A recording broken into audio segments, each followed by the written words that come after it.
हरियाणा की सियासत में पिछले एक साल में पूरी तरह से तब्दीली आ गई है, यानी पूरा माहौल पलट गया है। एक साल पहले लोकसभा चुनाव के दौरान बीजेपी नेगेटिव मोड में थी। बीजेपी के खिलाफ तगड़ा माहौल था और मुख्यमंत्री मनोहर लाल खट्टर के खिलाफ जबरदस्त जनाक्रोश था। उन्हें विलेन के तौर पर विपक्षी पार्टियां पेश कर रही थी और इसलिए उन्हें मुख्यमंत्री के पद से हटाया गया और नायब सैनी को मुख्यमंत्री बनाया गया। अब बीजेपी की तीसरी बार सरकार बनने के बाद हरियाणा में सियासी माहौल पूरी तरह से बदल गया है और बीजेपी सत्ता की सरताज के साथ साथ लोकप्रियता में भी नंबर 1 हो गई है और इसलिए हरियाणा में बीजेपी के नेताओं का डंका बज रहा है। हमने प्रदेश के सभी नेताओं की लोकप्रियता को लेकर एक स्पेशल सर्वे करने का काम किया और इस सर्वे में चौंकाने वाले परिणाम सामने आए। नमस्कार, मैं हूं कुलदीप शोरान। आज हम खरी खरी न्यूज में चर्चा करेंगे हरियाणा के टॉप 10 नेताओं की। कौन सी पार्टी का नेता कौन से पायदान पर है, कौन सी पार्टी के नेता के प्रति पॉजिटिविटी है, कौन सी पार्टी का सबसे बड़ा नेता किस जगह पर खड़ा है, कौन सी पार्टी लोकप्रियता में आगे चल रही है और कौन सी पार्टी लोकप्रियता में पिछड़ी हुई है और आज की तारीख में हुड्डा फैमिली की क्या पोजीशन है।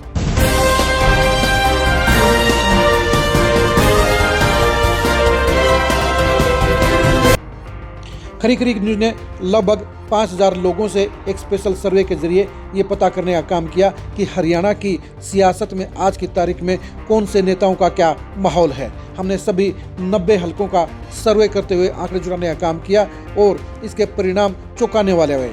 सबसे बड़ी बात यह है कि आज की तारीख में हरियाणा की जनता में बीजेपी के नेताओं का डंका बज रहा है और टॉप 5 में से 4 नेता बीजेपी के हैं। जी हाँ, विपक्षी नेता आज की तारीख में हरियाणा की जनता की नज़रों में पिछड़ चुके हैं और बीजेपी की मौज चल रही है।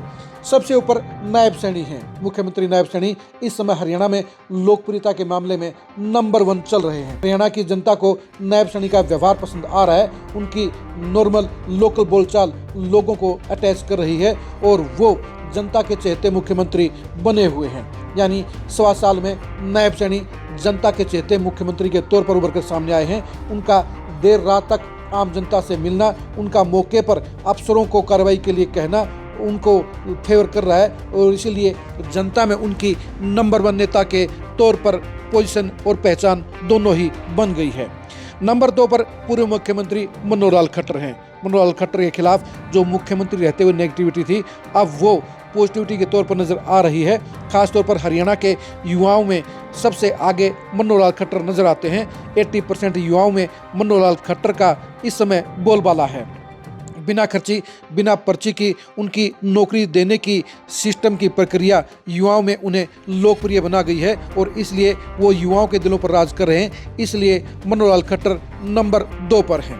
नंबर 3 पर भी बीजेपी के नेता हैं, वो हैं अनिल विज। मंत्रियों को देखने पर पता चलता है कि अनिल विज सबसे आगे चल रहे हैं। यानी नायब सैनी के मंत्रिमंडल में अनिल विज सबसे आगे चल रहे हैं। परफॉर्मेंस के मामले में हरियाणा की जनता ये महसूस करती है, ये राय दे रही है कि किसी से अगर सीधा काम करवाना हो, किसी से इंसाफ लेना हो, किसी के विभाग में भ्रष्टाचार को खत्म करवाना हो तो उसमें अनिल विज सबसे नंबर 1 पर हैं। यानी अनिल विज का डंका ईमानदारी में बज रहा है और वो विभाग बदले जाने के बावजूद इस समय मंत्रियों में नंबर 1 चल रहे हैं।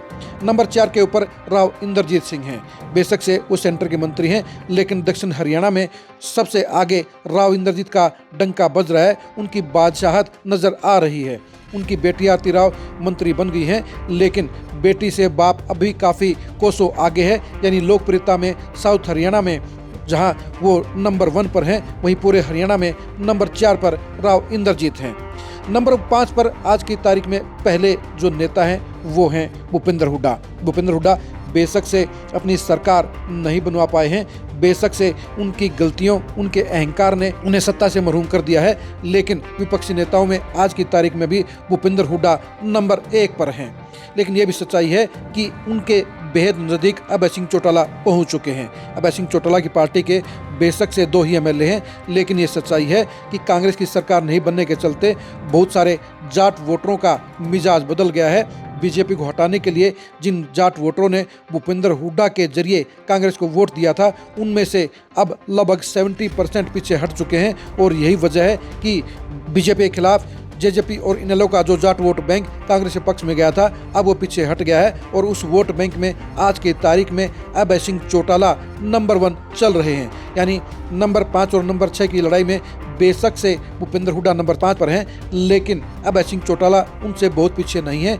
वो अगर सही तरीके से चले तो अगले 6 महीने में भूपेंद्र हुड्डा से आगे निकल सकते हैं। नंबर 7 के ऊपर जो नेता है वो है दीपेंद्र हुड्डा। दीपेंद्र हुड्डा आज से ठीक 9 महीने पहले हरियाणा में मुख्यमंत्री पद की दावेदारी में सबसे आगे नजर आ रहे थे। उनके हिसाब मांगो अभियान के दौरान उनकी लोकप्रियता पीक पर थी और ऐसा लगता था कि हरियाणा में सबसे ज़्यादा क्रेज दीपेंद्र हुड्डा का है, लेकिन कांग्रेस की सरकार नहीं बनने के चलते दीपेंद्र हुड्डा को ज़बरदस्त नुकसान हुआ है और आज न तो उनकी युवाओं में एक तरफा लोकप्रियता है, ना जाट वोटरों में उनका बोलबाला है और ना ही सभी वर्गों में दीपेंद्र हुड्डा को लेकर कोई क्रेज बचा है। इसलिए वो नंबर 7 पर लुढ़क गए हैं। नंबर 8 के ऊपर जो नेता हैं वो हैं रणदीप सुरजेवाला। रणदीप सुरजेवाला अपनी पहचान पूरे हरियाणा में कायम रखे हुए हैं। बेशक से वो राज्यसभा के मेंबर बनकर राजस्थान के कोटे में चले गए हैं, लेकिन युवाओं के मामले उठाने के चलते और भ्रष्टाचार के अलावा सरकार के मुद्दों को उठाने के चलते उनकी लोकप्रियता हरियाणा में मेंटेन है और इसलिए नंबर 8 के ऊपर रणदीप सुरजेवाला बरकरार हैं। वो दीपेंद्र हुड्डा के बिल्कुल नेक टू नेक चल रहे हैं। नंबर 8 के ऊपर रणदीप सुरजेवाला बेहद कम अंतर से ही दीपेंद्र हुड्डा से पीछे नजर आते हैं। नंबर 9 के ऊपर कुमारी शैलजा हैं। आज की तारीख में एससी नेताओं में साफ तौर पर कुमारी शैलजा ही नंबर 1 नेता हैं। उदय भान का कहीं अता पता नहीं है और बाकी एससी नेताओं की भी लोकप्रियता में कोई गिनती नहीं है। कुमारी शैलजा नंबर 9 पायदान पर खड़ी हैं। 2019 में लोकप्रियता के मामले में सबसे आगे चलने वाले दुष्यंत चौटाला आज की तारीख में हरियाणा की जनता के हिसाब से 10 नंबरी बन गए हैं। उनकी पायदान नंबर 10 है। उनके चाहने वालों की संख्या बेहद कम हो गई है। उनके प्रति नेगेटिविटी अभी भी बरकरार है।